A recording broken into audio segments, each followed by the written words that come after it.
इकलौता ये एक ऐसी बीमारी है जो आजकल समाज में देखने को मिलती है। जब चश्मो चिराग एक ही रह जाता है घर में, ठीक है ना। जरा आनंद लीजिए इसका। इकलौते बेटे हैं जो आजकल के, इकलौते बेटे हैं जो आजकल के, मानो इंद्र है स्वर्ग के। जूते से मारूंगा, जरा हम हटके हैं काउंसलर, सेवा में 1 मिनट दीजिए। इकलौते बेटे हैं जो आजकल के, मानो इंद्र है स्वर्ग के। स्वर्ग का जो कहते हैं कि माँ बाप को दूसरी दर बेटा नहीं पिलाता है और स्वर्ग का द्वार खुलता है, ऐसा मान्यता है हमारे धर्मों में। उसी पे मैंने लिया है। स्वर्ग का द्वार खोल रखा है, स्वर्ग का द्वार खोल रखा है। कब किसी को कह देगा यह सड़क स्वर्ग जाती है। स्वर्ग का द्वार खोल रखा है, कब किसी को कह देगा यह सड़क स्वर्ग जाती है। वो जानता है यह मौत बांटती है।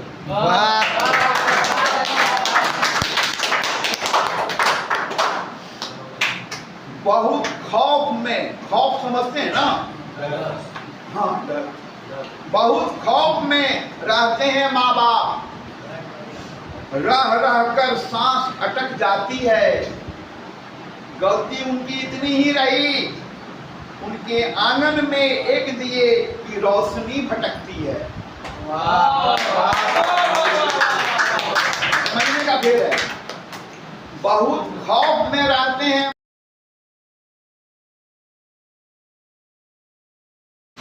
किसी ने भी मेरी नहीं सुनी, किसी ने भी मेरी नहीं सुनी। मैंने भी पूरी जिंदगी उनकी नहीं सुनी।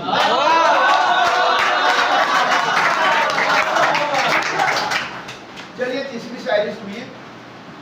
दिल पे असर हो रहा है। सुना है लोग आते हैं, सुना है लोग आते हैं, देखते हैं मुझे शीशे की दीवारों पे।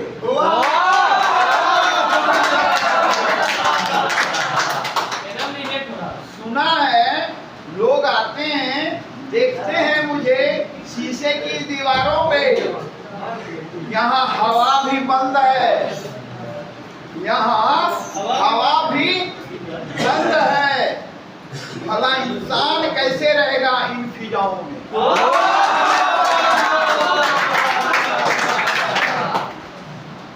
बहुत खाली है, सब खाली है, बहुत खाली है। टॉपिक से रिलेटेड है। बहुत खाली है, सब खाली है। एक आग बची है, बाकी दिमाग खाली है।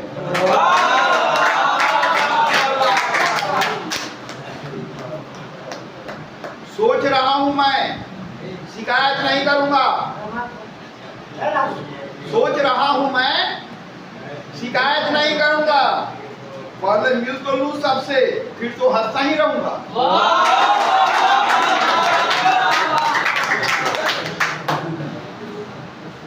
दूर जाकर भी दिल में जगह रहनी चाहिए। दूर जाकर भी दिल में जगह रहनी चाहिए। जो मैं कविता पढ़ूंगा,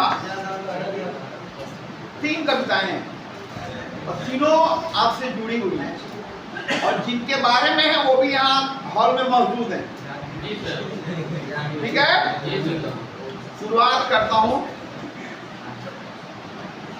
बूढ़ा आदमी, आप समझ जाएंगे किसकी बात हो रही है। ठीक है, शांत हो जाइए। यह बूढ़ा पेड़ अब किसको निहारता है। निहारना समझते हैं, देखना। यह बूढ़ा पेड़ अब किसको निहारता है। पत्ते झड़ गए, फल बिक गए, अब यह तन्हा किसकी राह ताकता है। वाह वाह वाह वाह।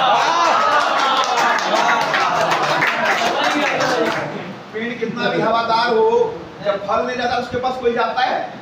जब फल होता तो सारा लोग चिड़िया चिड़िया से आदमी तक मंडराता है। चलिए आगे देखते हैं। नहीं लौटेंगे जो घोंसलों में थे, नहीं लौटेंगे जो घोंसलों में थे, पंख निकल गए, सब उड़ गए।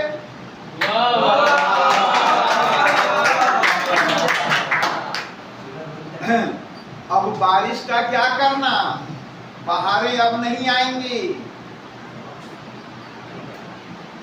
अब बारिश का क्या करना?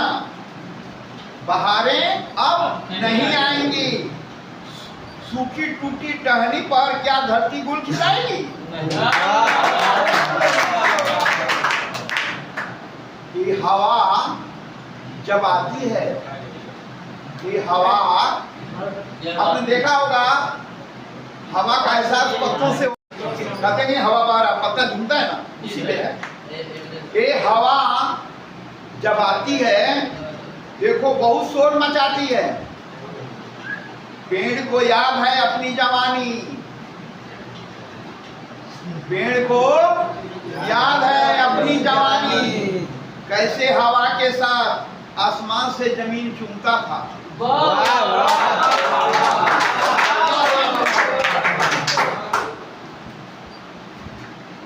कच्चा तो बूढ़ा आदमी से है, या सुनिए तो सही।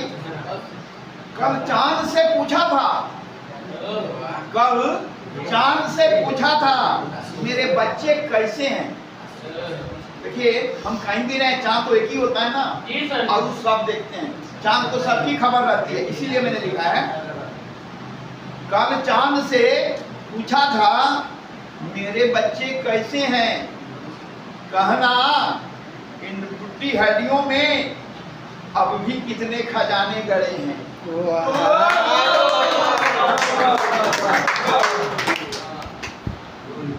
पेड़ कैसा भी हो, इंसान जमीन से खोद कर उसके जड़ को भी बेच देता है, ठीक है ना, इसी पे है। कल चांद से पूछा था मेरे बच्चे कैसे हैं, कहना इन टूटी हड्डियों में अब भी कितने खजाने गड़े हैं। गप नहीं, कच्चा अंतिम पंक्ति है।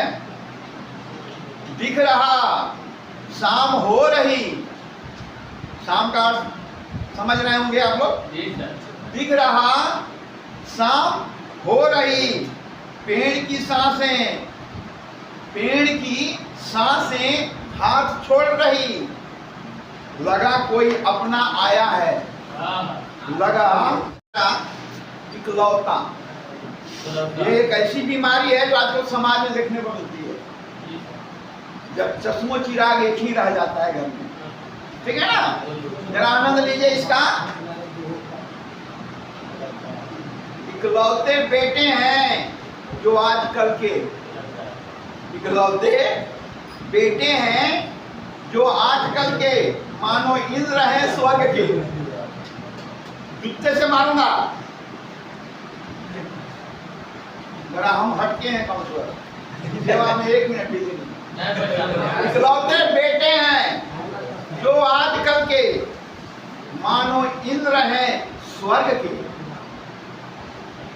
स्वर्ग का जो कहते हैं कि माँ बाप को दूसरी दर्द बेटा ही पिलाता है और स्वर्ग का द्वार खुलता है, ऐसा मान्यता है हमारे धर्मों में, उसी पे मैंने लिया है। स्वर्ग का द्वार खोल रखा है, स्वर्ग का द्वार खोल रखा है, कब किसी को कह देगा यह सड़क स्वर्ग जाती है। स्वर्ग का द्वार खोल रखा है, कब किसी को कह देगा यह सड़क स्वर्ग जाती है। वो जानता है यह मौत बांटती है।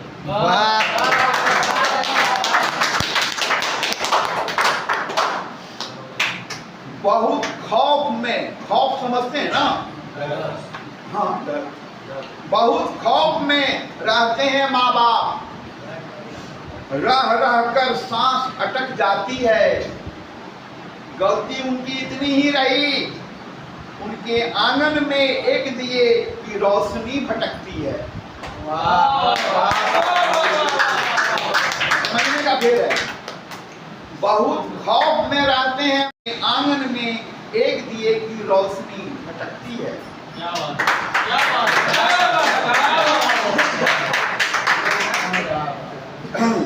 बाप के कंधों पे वो झूलता था, बाप के कंधों पे वो झूलता था, माँ की गोद से नहीं उतरता था।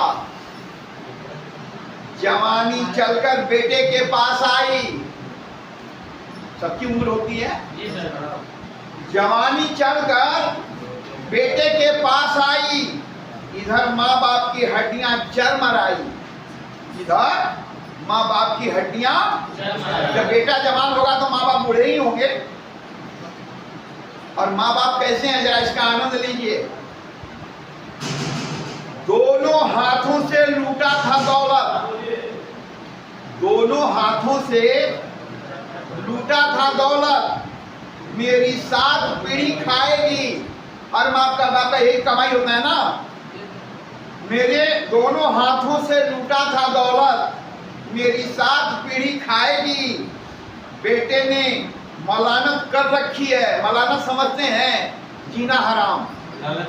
बेटे ने मलानत कर रखी है, अभी यमराज की सवारी आएगी, अभी यमराज की सवारी आएगी। एक गठरी बन के, गठरी समझते हैं, किसी कोने में कोई कुछ लपेट के रख दिया हो, इसका कोई अपना वजूद, गठरी में बहुत कुछ होता है, इसकी अपनी पहचान नहीं होती है सामान की। उसी तरह एक गठरी बन के कोने में डूबके हैं, ध्यान दीजिए, एक गठरी बन के कोने में डूबके हैं। आते जाते लोग नहीं जानते वो अपने हैं। समझ में आई?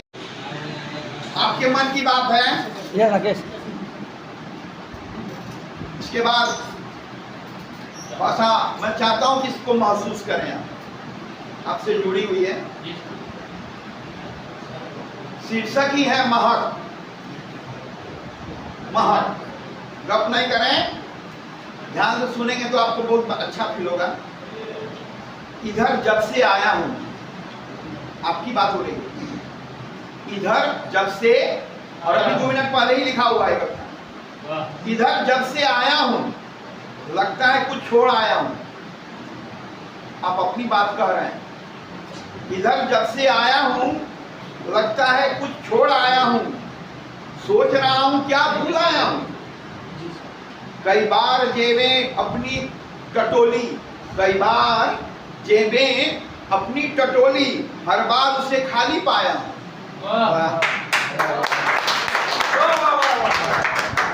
बार बार हंसता हूं, खुद को खोजता हूं। आप अक्सर यही करते हैं, बार बार हंसता हूं, खुद को खोजता हूं।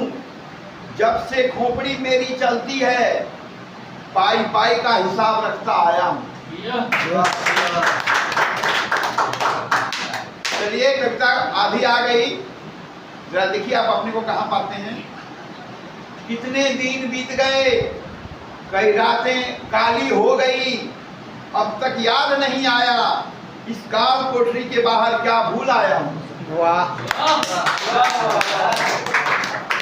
एक दिन आप ही में से कोई, एक दिन किसी ने चेहरा मेरा देखा, एक दिन किसी ने चेहरा मेरा देखा, कहा तेरी आंख कुछ हद तक आपका खालीपन दूर होगा। जिसके पास काम नहीं, उसको ही ये बीमारी पकड़ती है।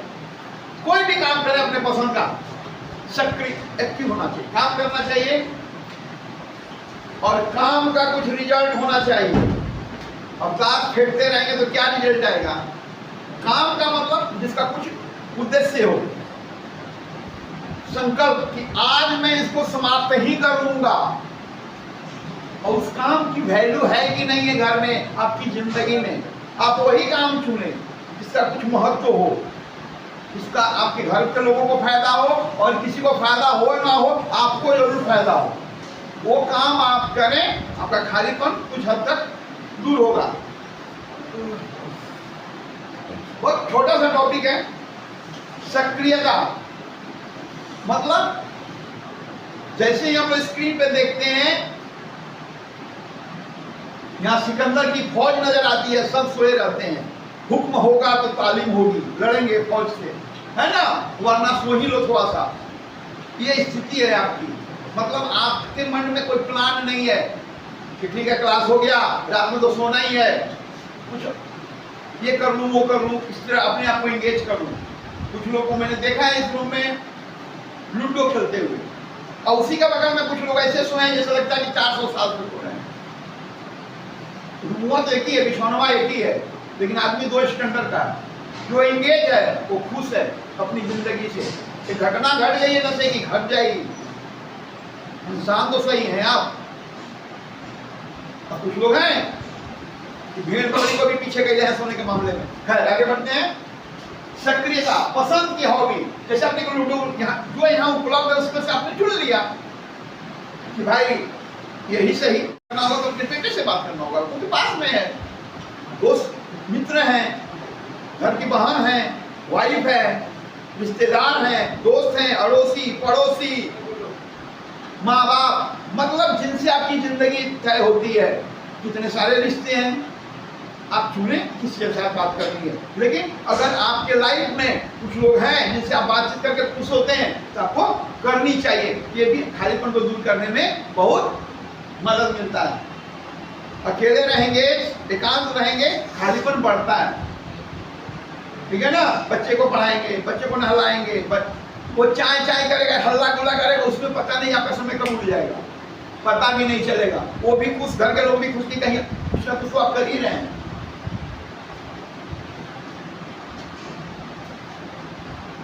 मेरे बाबा, मैं अपने बचपन का इसी से जुड़ा हुआ, अब उम्र हो गई तो घर का सक्रिय काम तो नहीं कर सकते थे, तो हमारे यहाँ मूज होता है, मूज इसकी रस्सियाँ बनती है, तो वो झिंगाएंगे, हम लोग को दौड़ा दौड़ा के पानी मांगेंगे, हम उसको सिखाएंगे, हम लोग को यहाँ कर देंगे। वो बैठे बैठे और आधा आधा उधर दो भाई थे मध्य प्रदेश के, हाँ, उसका वो गीत बहुत सारा लोकगीत है, बहुत प्यारे गाते थे मेरे बाबा। मैं मिस करता हूँ, आज भी उनकी चमकती आंखें मेरे आंखों में है, तो सामने से दिख रहे हैं गाते हुए। अब भी जो मैं आपसे बात कर रहा हूँ, तब भी कहने का मतलब है कि अगर कुछ नहीं करना फिर भी बहुत कुछ करना है जिंदगी में, ठीक है। सबसे बड़ी चीज है पसीना। या कितने सारे लोग एक्सरसाइज करते हैं ना। कल शाम की बात बताता हूँ, हम स्क्रीन पर देख रहे थे, एक बच्चा लंबा तान के सोया हुआ है, और कुछ वही है, सब कुछ वही है, सोच अलग अलग है। आप कोशिश करें, आप करेंगे क्या, तो आप तय करें आपको क्या चाहिए। आपके शरीर का पसीना, मतलब आपका शरीर थकना चाहिए मेहनत से। काम आपका होगा पसंद का, एक्सरसाइज करेंगे, कोई काम करेंगे फिजिकल, लेकिन शरीर को स्वस्थ रखना है, मन को स्वस्थ रखना है, तो शरीर से कुछ काम। अब मैं तो कुछ खुद नहीं करता, लेकिन आप घुमा फिरा के जैसा शेड्यूल है, मुझे लगता है कि अप डाउन में कम से कम 5-6 किलोमीटर का वॉकिंग हो ही जाता है, मिला के 15-20 मिनट चलना है, हो ही जाता होगा, अंदाजे बोल रहा हूँ, चलना है तो मिला जुला के एडजस्ट होता है। लेकिन अगर ना वो भी ना हो तो कई तरह का प्रॉब्लम क्रिएट हो जाता है बॉडी में। आप कोशिश करें कि आपके शरीर से पसीना निकलना चाहिए, यहाँ भी और बाहर भी, जब तक आप सांस ले रहे हैं। चुनौती, आपको पता है मैं किसी का नाम लेने वाला हूँ, श्री मोहनदास करमचंद गांधी जेल में बंद थे और उनकी वाइफ भी जेल में बंद थी, लेकिन वो बड़े नेता थे तो व्यवस्था होगी, पति ऐसा जेल में होता होगा, पति पत्नी साथ रह सकते हैं। और उम्र काफी, मेरे ख्याल से जिस लेख में मैंने ये पढ़ा है शायद 70 के आसपास उनकी उम्र रही होगी। और सिखा, अपनी पत्नी को सिखा क्या रहे हैं, चीन का भाषा। बहुत क्लिष्ट, बहुत कठिन अभ्यास होता है चीन की भाषा सीखने के लिए। कम से कम भाषा सीखने में ही आपके 12 वर्ष जाते हैं, इसलिए बच्चा जब जन्म प्रक्रिया शुरू हो जाती है भाषा सिखाने की। और गांधी जी को पता है कि मेरे 12 वर्ष प्लस नहीं होने वाले हैं। अपनी पत्नी को, क्योंकि वो हर क्षण को कीमती मानते थे, इसका सदुपयोग करते थे। एक उनको लगा कि इसको सीखेंगे तो हम लोग का समय यहाँ जेल में कट जाएगा, एक लगने का एक कारण है। मकसद सिर्फ इतना ही है। आपकी तो पूरी जवानी है, पूरी जिंदगी पड़ी है, आपको जेल जाने की कोई जरूरत नहीं है। लेकिन आप अपनी जिंदगी में कोई ऐसा काम आप जरूर अपने पसंद का खोज लें जो आपको सक्रिय कर दे, आपका दिल दिमाग दोनों लग जाए। जैसे मान लीजिए हमारे भारत के कई लोग ऐसे हैं जो कई राज्यों में काम करने जाते हैं और वहां भाषा का प्रॉब्लम होता है। अब केरला चले जाइएगा, आपको हिंदी समझ में आया तो दाल रोटी आपको मिलेगी, भूखा नहीं सोएंगे, काम में दिक्कत। लेकिन अगर उनको नहीं आया तो आपको परेशानी होगी।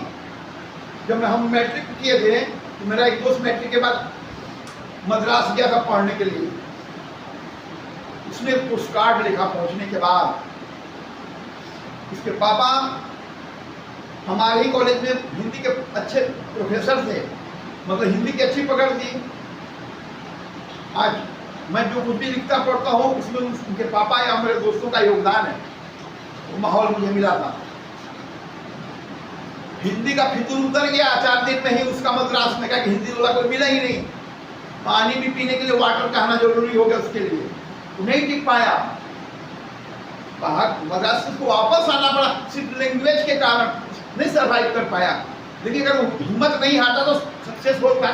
6 महीना 1 साल। दुनिया की सबसे लोकप्रिय भाषा क्या है जो सभी बोलते हैं? इशारा। सबको समझेगा, भूखा है, समझ में आई? मैंने काम चल सकता है। आप अपने को आजमाओ ना, क्या बंगाली सीख सकते हो कि नहीं? महाराष्ट्र जाना है, मराठी सीख सकते। तो गूगल का जमाना है, हर उपलब्ध तो है ही। अगर आप यहाँ रहते हुए आप जानेंगे कि आप ही के देश के कई बड़े बड़े नेता, अच्छे अच्छे ऑफिसर्स कई सारी भाषाएं बोलते हैं, जानते हैं। हमारे यहाँ पीवी नरसिंह राव का नाम है, 56 की 60 भाषाओं का ज्ञान था उनको। हमारे अभी वर्तमान विदेश मंत्री जयशंकर फॉरेन की कई लैंग्वेज जानते हैं, इससे उनको काम में मदद मिलती होगी। अगर वो चाइना जाए और चाइना लैंग्वेज जानते हैं तो उनको मदद मिलेगी कि नहीं मिलेगी? आप चाइना नहीं जाए लेकिन आप तो बंगाल जाएंगे, आप तो उड़ीसा जाएंगे, आप तो दिल्ली जाएंगे, आप हरियाणा जाएंगे। कौन यहाँ आपको विद्वान होना है? बोलचाल की भाषा तो आनी चाहिए ना। भूख लगे तो रोटी मांगो, रोटी को वहां क्या कहते हैं कोई जानकारी होनी चाहिए। आपको सीखना चाहिए। हर बच्चे को, आपकी डिग्री से मतलब नहीं है, व्यवहार से मतलब है। ठीक है? आप यहाँ भी रह के, यहाँ कई सारे बच्चे हैं, कई जिले से आए हैं, सबकी अपनी लोक भाषाएं हैं। कहाँ से आए हो? तुम लोगों का लैंग्वेज वहाँ का ऐसा क्या है? बोलिए ना आपस में अपनी मातृभाषा में। सब कोई भोजपुरी बोलेगा, कोई बंगाली बोलेगा, कोई कुछ बोलेगा। पता चला कि आप जितना दिन रहे उसमें 2-3 लाइन तो सीखी गए कुछ ना कुछ। समय भी कट गया और मजा भी आएगा। मैं इस शब्द को आप हमेशा याद रखें। यहाँ जितने सारे लोग हैं, मैं शुरू से अभी तक बताता हूँ, मेरा 15-20 साल इस लाइन में चला गया और मैं पहले दिन से अभी तक कभी भी किसी नशा से पीड़ित व्यक्ति को आज तक मैंने नशा पे कभी ज्ञान नहीं दिया।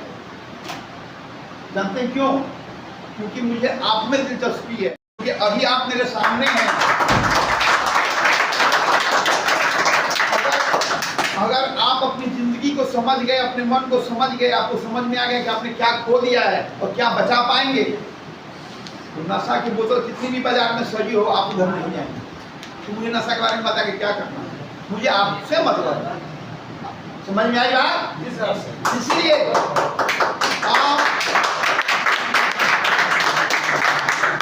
इसलिए आप कभी भी दुनिया के किसी भी इंसान से अपने को मोरल में छोटा ना समझें।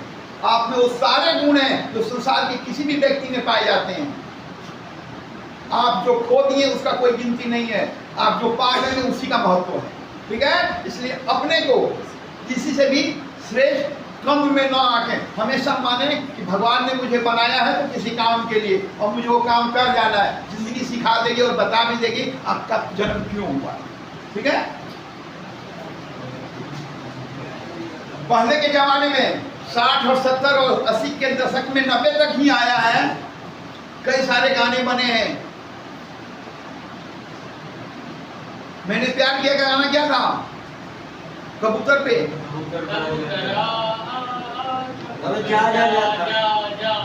खत, चिट्ठियां, बड़ा मजा आता है। मैं तो अक्सर लिखता था, अपना तो लिखता ही होगा, लिखता ही था, मित्र के काम में आता था। और कभी कभी इतना मजा आता था कि मित्र ने कहा कि फलाने से मेरी मोहब्बत चल रही है लेकिन लिखने नहीं आता है, तिवारी आप लिख दो। और मैंने 4 लाइन लिख दिया, और मित्र जो है झूठ बोले हैं, लड़की का बाप आगे पहुंच गया। और हैंडराइटिंग ऐसी है, ऊपर वाले का आशीर्वाद से सबकी होती है अपनी अपनी, कि जो आपके आसपास लोग हैं वो पहचान ही जाते हैं। लेकिन किसी ने आज तक आके मुझसे नहीं कहा, क्योंकि मेरा व्यक्तिगत आपसे कोई लेना देना नहीं है, तो मैं क्यों लिखूंगा, बात आएगा ही। लेकिन ऐसे भी खत का समय होता था, कॉपियों में ऐसे वैसे कमाल। लेकिन ये चीज जो है आपके काम में आज भी आने वाली है। अगर आप अपने मन की पीड़ा से पीड़ित हैं, मन में हजारों दर्द हैं, एक डायरी उठाइए, एक कॉपी उठाइए, लिखिए किसी अनाम नाम के। मान लीजिए आपकी जिंदगी में कोई नहीं है, अनाम खत होता है ना, दर्द लिखना सीखिए अपने मन का। इससे फायदा क्या होगा? आपको फ्रस्ट्रेशन नहीं होगा, अपना गुस्सा जो आपके अंदर दबा हुआ है वो निकल हो जाएगा, आप मन में शांत हो जाएंगे।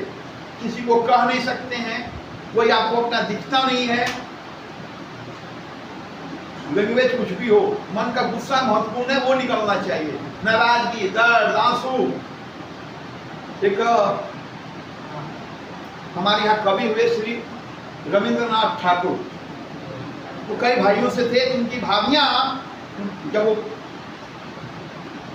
मेरे ख्याल से स्कूल या कॉलेज की लाइफ रही होगी उनकी, तो उनको कविता लिखने का शौक था, लेकिन उनकी भाभी को उसका ज्ञान नहीं था।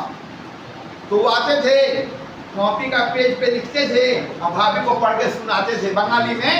और भाभी क्या करती थी? लकड़ी का चूल्हा जमाना था, सोच लीजिए कि कितना बहुमूल्य धन बर्बाद की उसकी भाभी ने। न कवि को पता है कि मैं क्या कमाल लिख रहा हूँ, और जो सुन रहा हो तो सुन के तो खुश है, लेकिन उसका वैल्यू क्या वो नहीं जानता। अगर उन्होंने 10 साल भी अगर बचपन में उसे कुछ लिखा होगा, अपनी मन की बात लिखें। आपका दिमाग, जैसे आप यहाँ हैं, आपको कलम पेन नहीं है, लेकिन अगर रहता तो कुछ लोग लिखते थे। दीवार के किनारे बैठे हैं, प्रणाम लड़ाऊंगा। चलिए आप एक मिनट, मैं 2 मिनट में क्लास छोड़ रहा हूँ। सबसे पहले ये साधारण सलाह है, लेकिन अगर आपको लगे कि आपका मन शांत नहीं हो रहा, आप कुछ भी कर रहे हैं, कितनों भी अपने आप को इंगेज कर रहे हैं, तो बाजार में बहुत सारे ऐसे डॉक्टर्स हैं जो आपके मन को समझते हैं। आपको किसी न किसी से, चिकित्सक से मिलना चाहिए, अपनी बात कहनी चाहिए, एक अच्छा वो सलाह जरूर देंगे। चलिए,